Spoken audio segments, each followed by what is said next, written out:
All right, welcome everyone to our webinar, this month's webinar for Mobile Coach. I'm so excited about today's program. We appreciate all of you that are tuning in now, as well as watching the recording after it's all said and done. Um, During the webinar today, I'm just so excited. I think there could be a lot of questions and dialogue, so I will be keeping an eye on the chat as well as the Q&A feature. So if you've got any questions or comments or contributions, please put them in and we'll be happy to have you join us today. So that I think is all the housekeeping I have. Oh, of course, everyone that has registered will receive a link to the recording. Feel free to share that with colleagues if you find that the webinar could be useful for them. So I'm delighted to be joined today by my friend and colleague, Sean Hall. Hi, Sean, how are you? Good morning. It's from the future, right? Very early here in Sydney, Australia, but always a pleasure to see your face, Vince. Yeah, well, I appreciate you getting up so early for us today.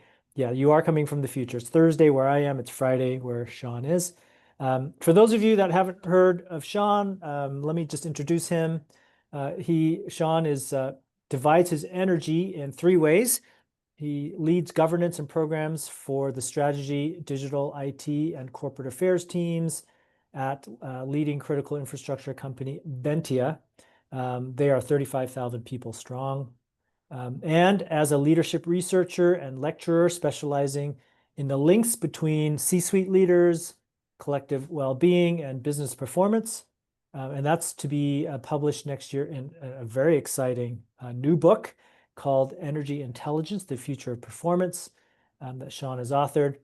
And as the chief energist of human and AI performance for the coaching company EnergX, and that's how actually Sean and I met, is through EnergX. And all three of these roles connect and demonstrate Sean's belief that well-being should not be a privilege, that everyone deserves a coach, and that the most powerful resource in any company is the collective energy of its people. It's just a beautiful mission. Sean, thank you for joining us. It's great to have you here. Thank you so much for having me. Vince, I talked about you as I call you a friend tour. We've been on the hikes up in Utah, sometimes, but also I think, we've been on this journey for a long time together.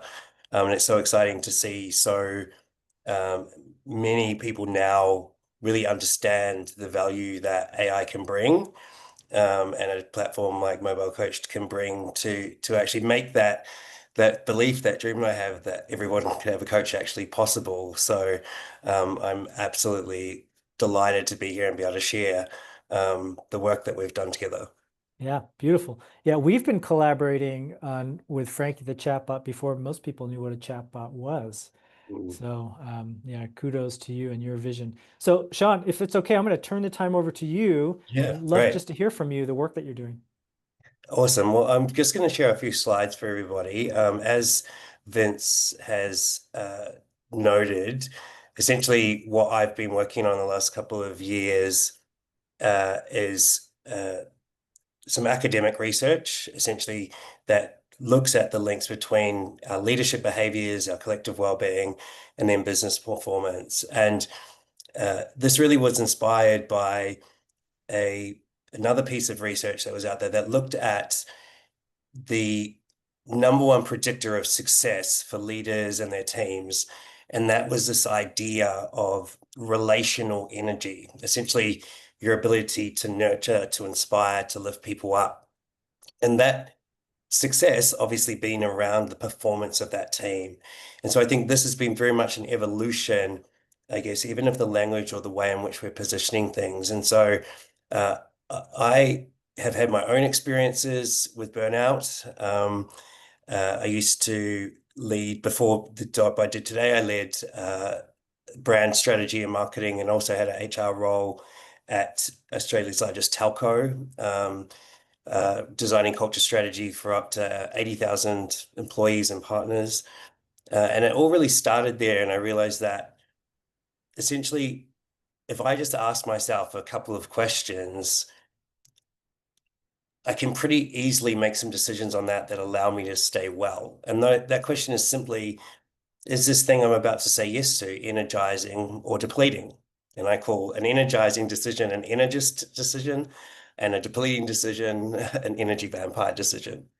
And so that really was the genesis for what I call energy intelligence, and the ability essentially to expand our energy and the energy of others. And that's where the connection to collective energy being the most powerful resource. And why this is important is that when you think about the skills that we need going into this AI enhanced world, they're all cognitive skills, right? And so our brain is our most energy hungry organ in our body as well.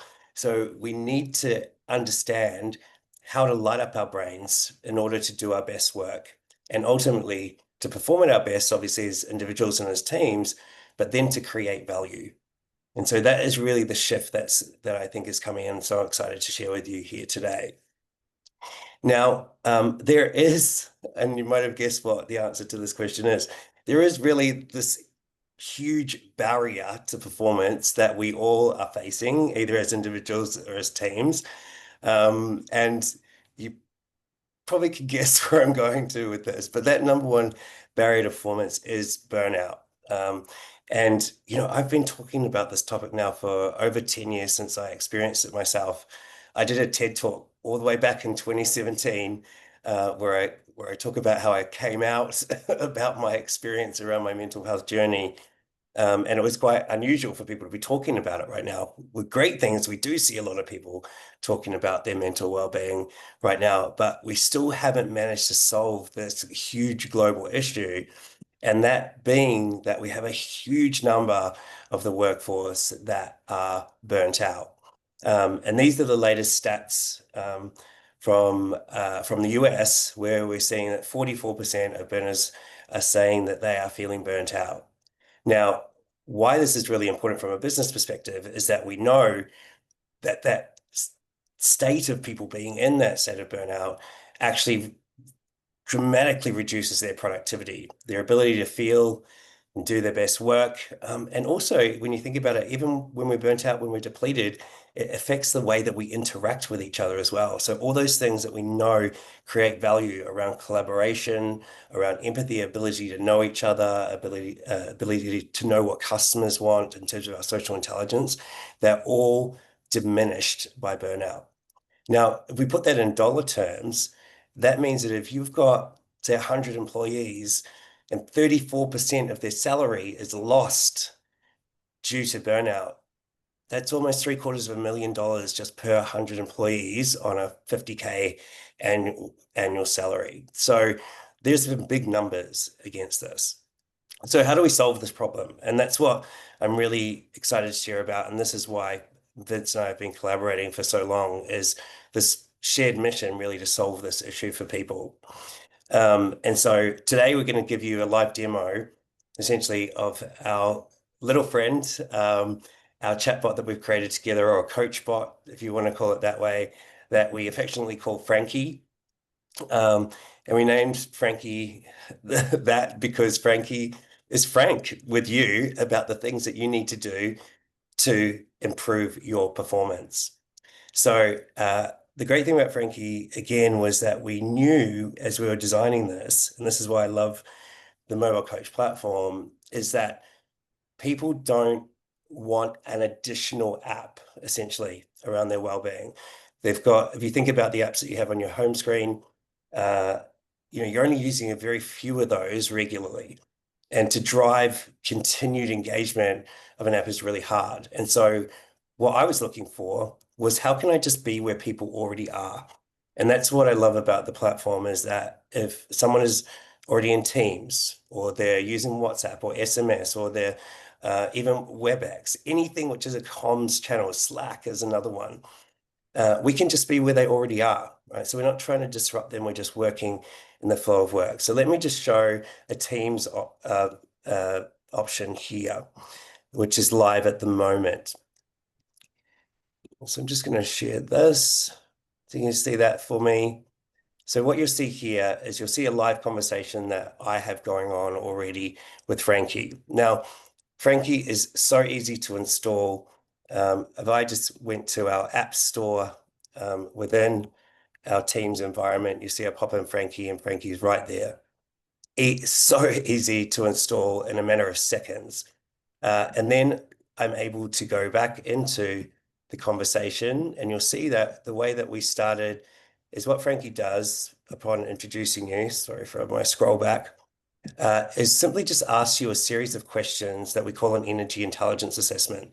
This assessment has been developed and endorsed by the University of Sydney, the School of Psychology down here, and I collaborate. Actually, one of the advisors of our business has been an amazing man, Professor David Allais, who's also not just contributed, I guess, to our energy intelligence assessment and making sure we're asking the right questions, but also validated the effectiveness of the program as well. And so I'm going to share some of the results that we're achieving with you in a short time. And so essentially what happens is that Frankie asks these 17 questions. The onboarding takes literally 5 to 8 minutes, depending on how people like to pause and think about their answers. And from that, we then provide everybody with a really simple way of looking at what their curriculum looks like. And so here's an example of a curriculum as well. You'll see that this curriculum is looking at these 6 habits essentially that we want to build in an individual and then in a team. The way that this is then delivered is that we want to create a sense of collective momentum around the program as well. And so we start everybody together on what we call an energy boot camp. And what this does as well is it really unites people around shared language, gets them to check in and get to know a little bit about each other, because we know one of the biggest influences on our well-being, on our performance, is just knowing each other, trusting each other, and building that sense of psychological safety. And really that just comes from 2 things, knowing who you're working with and showing you care. And so we really managed to facilitate all of that through this shared experience. Then the other content here is actually determined by your answers. So the algorithm, the AI algorithm behind Franky, then looks at your answers and says, hey, Vince, these are the top 5 things in this order that I think you should focus on. Again, using that scientific validated approach. And so this means that we truly can create an inclusive experience. And when I mean inclusive, that means that we're not treating everybody the same when it comes to their well-being. Franky's job, just like any coach, is to see you as an individual. And again, the benefits of AI and this approach means that we can offer over 5 million unique versions, essentially, of a curriculum. So really see the individual. And we start off with a 12-week curriculum, as I said, in the environment that the individual is already using from a comms channel perspective. And then I think the other thing which is nice about that is it means that we're not really asking people for more time. We're removing the emotional burden. If anyone that's ever worked in HR, I know you've probably felt that little bit of tension sometimes with your colleagues where they're like, oh, HR is giving me another thing to do, right? And so we're trying to remove any of that perceived emotional burden by just saying, if you have a chat to Franky, sometimes you don't even need to have the chat because Franky's just checking in on you. So just having that top of mind thought process, just elevating it from being on autopilot to actually being in your consciousness is enough to actually stimulate that behavior change and get a result as well. Yeah. And Hey, so, Sean, yeah, I know you've done this in dozens and dozens of corporations, and I'm looking at the screen here. A lot of these topics are highly personal, like how to wake up refreshed, how to overcome stress. How do you, yeah. what's your experience around people in the workplace at work tackling these very personal topics? Are people willing to do that? Yeah, so that's the great thing in this, right? Is that when we onboard a team into this environment, first of all, we're letting them know or overcoming any fears that they might have. So those fears could be things like, am I going to be judged, or am I going to be sharing information that perhaps my boss might see? And that's the very first thing we do, is make sure this is a completely anonymous experience. The other thing is that what we do in terms of framing these things is that we use that context of energy, right? So when we're talking about these topics like stress, we're looking for the things that, from an energy perspective, will actually be the antidote to that. And so I often sort of describe it as we're talking about serious topics, but in a light-hearted way.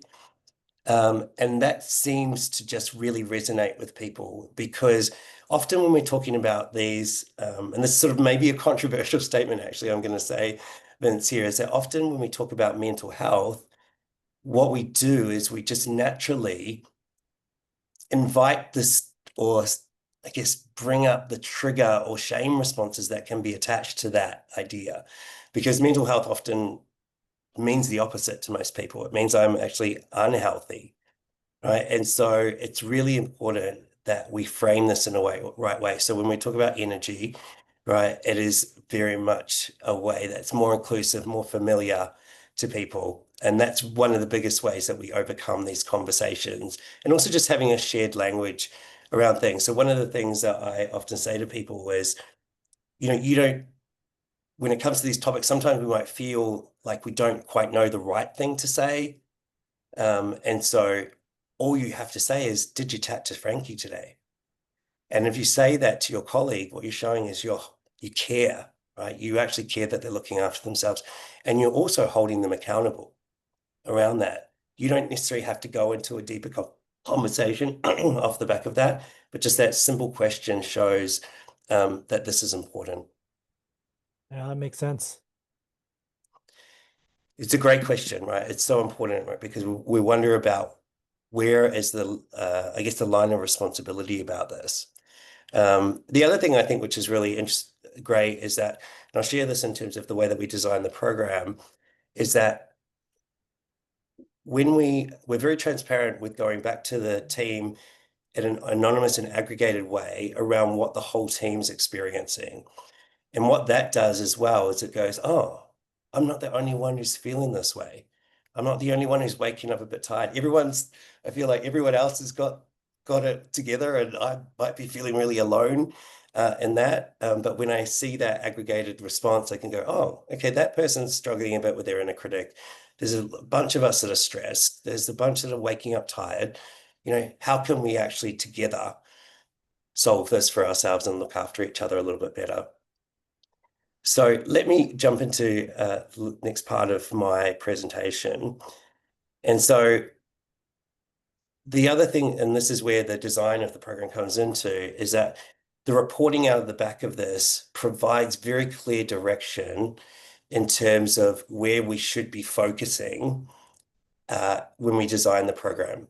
So I've said before that Franky obviously gives you 5 million different curriculum options. What we then do is we aggregate that data and we look at the shared needs across the team. So you'll see the dashboards here that I'm showing in terms of the data we get through. So we'll be able to look at a team by team basis in terms of what's happening, so that those teams are also getting what they need, right? Again, an inclusive wellbeing program is not inclusive. It treats everyone the same, whether that's at an individual level or at a team level. And then this is one of my favorite slides right here. Again, we're able to actually accurately present to you what the cost, the risk is right now of not doing anything, right? What if we don't act? What will happen, right? What is that costing your business right now? So if you've struggled, I guess, to communicate perhaps to the CFO why this is important, we're taking care of that for you as well. Now, again, just outlining how the program works. So we've talked about the energy intelligence assessment. The algorithm then identifies their performance gaps. That's what creates the curriculum, again, personalized to the individual. We design the team performance workshops around the shared needs. And then at the end of the program, we reassess everybody with the same energy intelligence assessment, and that allows us to do that ROI reporting. And then if you'd like, we have an option too, where we have a recommended next curriculum, right? There's enough content in here to continue to build on someone's attributes across the 16 different performance topics that we look at in the program. Now, the other question which also comes into this whenever you're implementing any technology is, do my IT team actually have the space, right? Often an IT team is working on more strategic projects. I know one of our teams at the moment is working on our, upgrades on our SAP systems and things like that. Trying to find some space with them is really hard sometimes. And that's what I love about the platform too, is that essentially we're making this really, really simple from an IT implementation point of view. And so the key things, I guess, that you would want to know and that your companies would want to know, your employees want to know, is that employee identity is protected right throughout this. So it is completely anonymous. And to your point before, Vince, people don't necessarily want to share this information with their employer or their boss. They want to continue to protect their anonymity throughout that. The only way that we ever share data back, and I think it is important to be transparent at an aggregate level so that everybody knows what's going on, is in that anonymized aggregated form.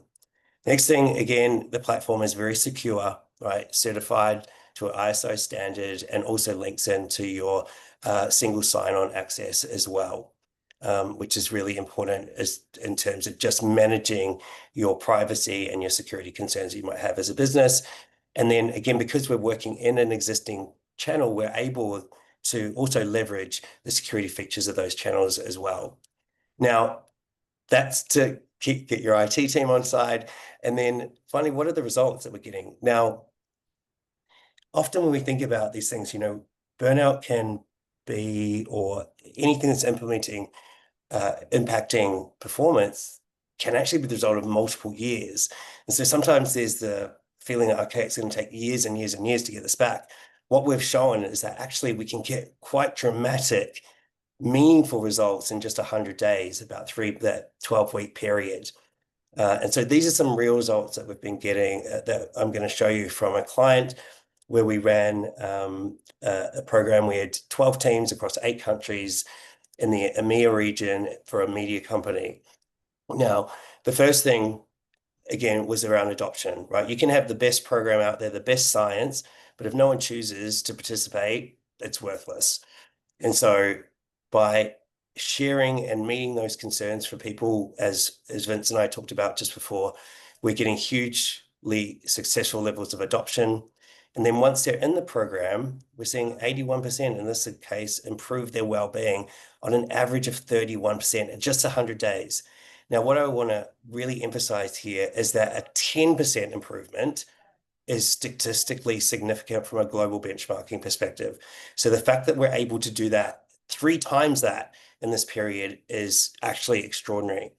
Now, to make sure that we weren't just, I guess, blowing smoke up our own what's-its, we had these results again validated by the University of Sydney here as well. And what we found when we look at this is that we saw 150% increase in the number of the team members that were in very good or excellent health.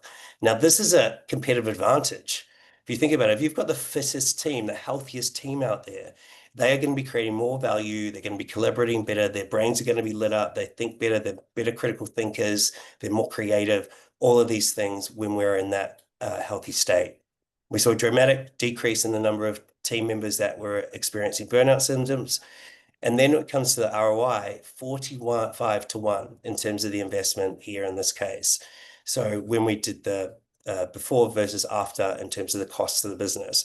And if you're a real geek, right, if you're into your statistics, the p-value there too, which demonstrates that this was absolutely as a result of this program. So really excited to share those results for you. I thought I'd leave a little bit of time now for questions. Vince, if you've got anything that's come through. Yeah, well, I have a bunch of questions, and if those of you are here, if you can put any questions in the chat, we'll take a look at them. You started this work before the craze of AI. How are you seeing AI impact both? I guess it's a two AI question. Mm. One is, how are you seeing AI impact employee well-being just overall?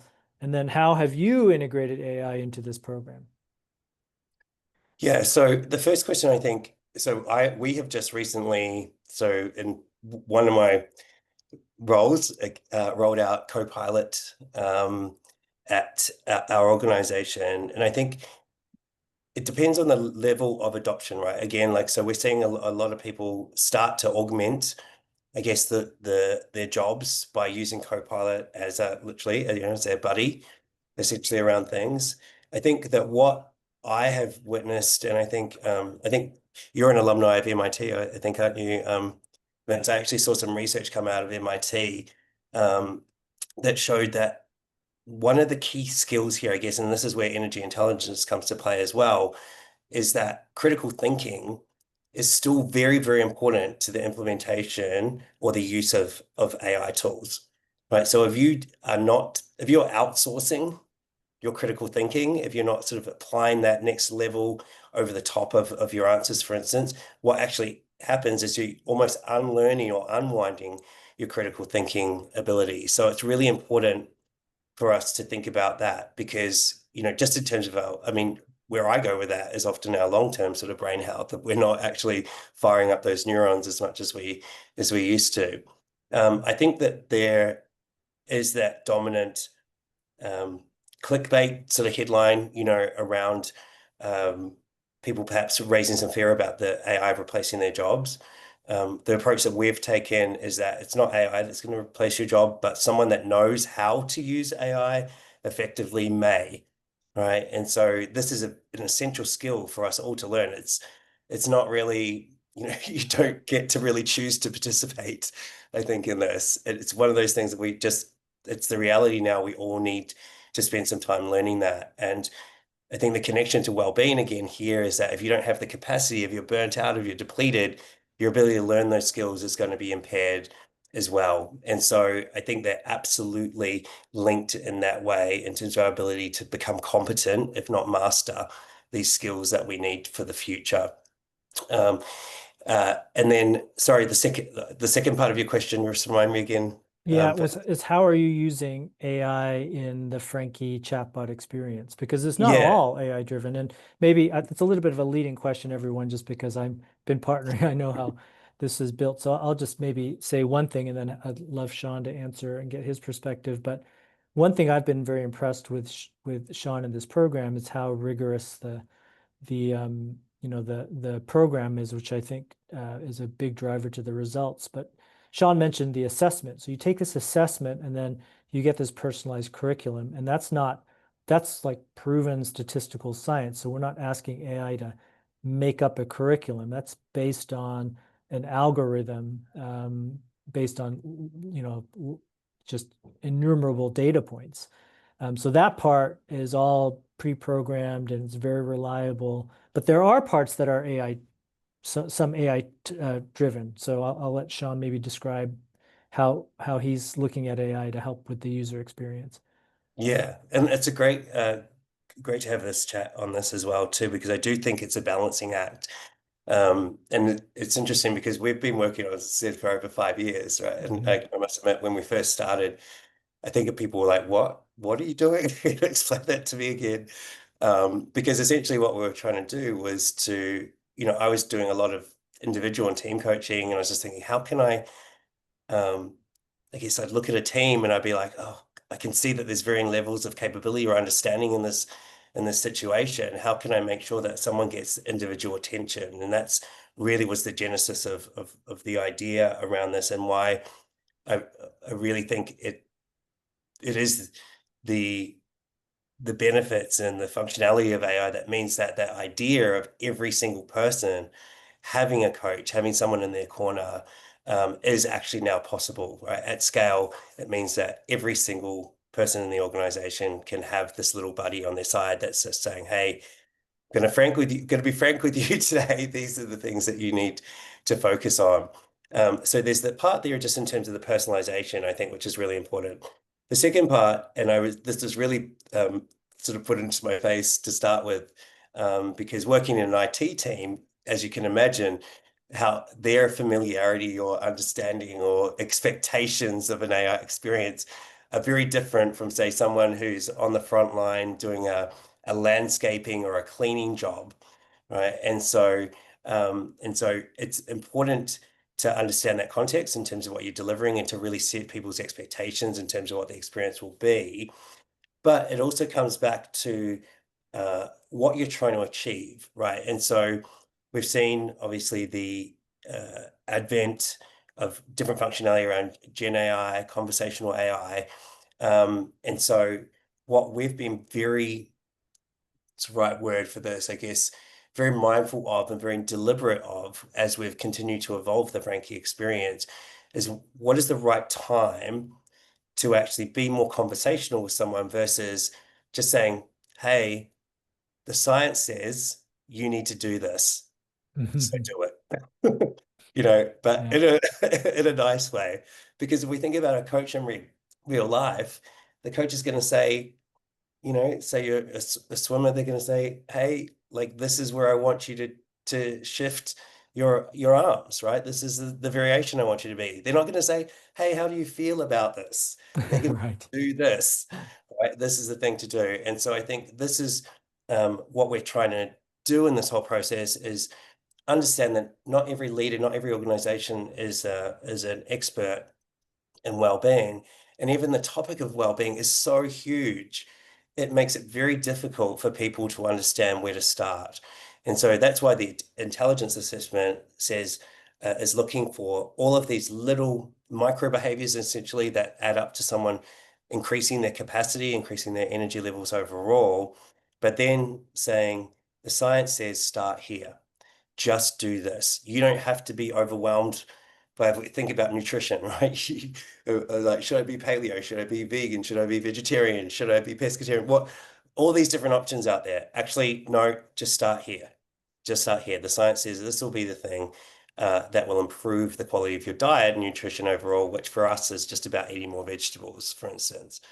So I think it's both those types of things, whereas we might have a situation where we are a little bit more conversational. So trying to understand someone's intrinsic motivation to actually look after themselves is a different type of conversation. That's where conversational Gen AI plays a role versus actually using a more rule-based AI algorithm to deliver the content. Yeah. The way I think about that answer, your answer is the science says, as a coach, this is your task today. And so we're not going to have AI make something up. We just know based on the data, hey, Vince, Yeah, this is what you're going to do today. But then maybe Vince has some questions about it, or like, hey, I'm not sure how I feel about that. Then you can use AI within that science-based framework to then have this coaching conversation and meet Vince where he is, and use AI for that conversation. But we've already set the context through what you know as an expert and has have put into the system. Yeah. 100%. I think another great example of that difference is like, say, sleep, right? So where the science says is for sleep is that regularity is king, right? Just go to bed at the same time. That will increase the quality and quantity of your sleep over time. However, if you're a parent, and I've experienced this so many times in workshops, they're like, wait, I've got kids, they're setting my bedtime. I don't have any choice in the matter. And so what that now means is that, when we have a sleep challenge or conversation, we can then adjust to the context. Are you a parent? Are you a shift worker, for instance? And therefore just adding that extra level of precision, that specificity to the individual context of that individual is possible. Yeah. Wow, this is just so important. And I'm seeing more of an awareness. You talked a little bit earlier about maybe years ago there was a stigma around using the word mental health. I think Mm, we've come a long way in having people recognize the importance of mental health as well as mental unhealth. And I think that's been a result of people like you just telling their stories and then people realizing, oh, I felt that way too. And then what I love about your program is really tying in the numbers to say, well, this is how much burnout is costing you, and um, investing in it. Not and when you use the word investment, to me, it's not just about a monetary investment. It's a commitment of an investment mm. of culture, of showing that the quality of life at work is valued by leaders. All of that I see more of an acceptance and more leaders um, uh, you know um, uh, trending to acknowledging it and doing something about it. Absolutely. And that was what came through very much in the research, which, encompasses all of this, is that what great leaders and what great organizations do is they help their employees leave work with more energy than they arrived. They're an antidote to all of this uncertainty and chaos that can feel that we're experiencing in society right now, right? Just seems like there's just wave after wave after of change that we're going through. And so knowing that you can come to a workplace and be surrounded by colleagues that care and are equipped, with the skills essentially, because this is a skill, like when you think about it, we've never been taught how to be well. Mm, And you see that mm, devastatingly at a macro level with all of these aspects in which we're unwell, whether that is burnout or mental ill health, whether that is obesity, whether that is even when you think about it, sometimes when we're at our worst as humans, when we're really depleted, that leads to things like bullying or even domestic violence. Like all of these things become at a macro level when we're not equipped with the skills to keep ourselves well. And so I love the idea that people will be choosing to work for a place that has something like this that encompasses holistically looking after themselves. So not just these work tasks, because the links are very clear. If you are not sleeping, then that is going to have a massive impact on every aspect of your life, not just at home. You'll be bringing that to work as well. yeah, for sure. Well, I could talk about this forever, but let's wrap it up, Sean. I've got one final question for you. What is for those that are participating and watching this, is there a suggestion or a final call to action for anyone that wants to thrive, not just survive in the future of work? A tip or a suggestion that you could leave us with? Yeah, I think I've been doing this for a long time now, right? And even prior to, I guess, the catalyst being for this being my own version of being unwell, my breakdown, my burnout. I started working in the wellbeing space when I was 18, teaching aerobics. So we're getting to 30 years this year of really being focused on wellbeing as a topic. And often I feel like these topics can be really complicated, overcomplicated for people. And what I just say to people is just ask yourself a very simple question before you say yes to anything. And that is, will this energize me or deplete me? Is it an energist decision or an energy vampire decision? And we're human. We're not going to be perfect with these decisions, but if we can make more energist decisions, if we can choose to expand our energy and the energy of others, that's a very simple way to think about that. And if you're a leader watching this, just have a think about that. Are your people more energized because of you? If you want to be a leader that energizes people, then this will absolutely help you be that leader. And my hope is that we have more leaders like that, because if you're a leader that doesn't care about energizing people, would is more perhaps you know, that command and control type leader, then perhaps this isn't for you. But if you are a leader that wants to leave your people more well, start by asking that question of yourself, and then ask if you're doing that for your team as well. Yeah, it's just a great metaphor, being an energist or an energy vampire. And I suppose that not only pertains to people, like asking yourself as a leader, but situations, emotions. Boy, that's just a great way to frame it. And ever since you've introduced that to me, I think about that all the time when I encounter like a pivot point or a stress point.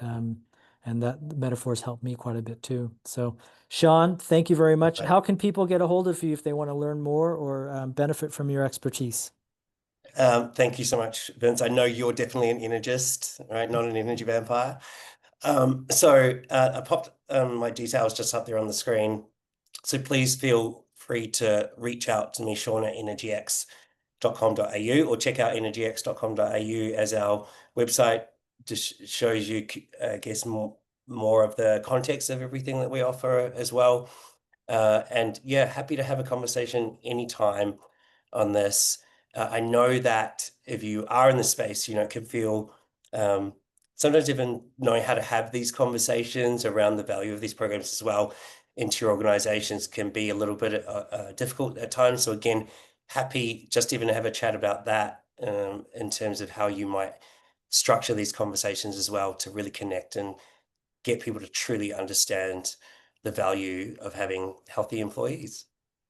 Well, it's been fantastic to collaborate with you on Franky. It's such valuable work, and it's a great way to utilize chatbot, AI, science, the technology of conversational user interface to really help people thrive. And so I've really appreciated our collaboration. Thank you, Sean, for getting up so early for us. And thank you, everyone that attended. Hopefully, if you found some value here, please share this recording and this information with your colleagues. But it was great to have everybody here, and I hope everyone has either a great rest of their Thursday or a great start to their Friday. Perfect. Thanks so much, Vince. Thanks, Sean. Thanks, everybody. Take care, everyone.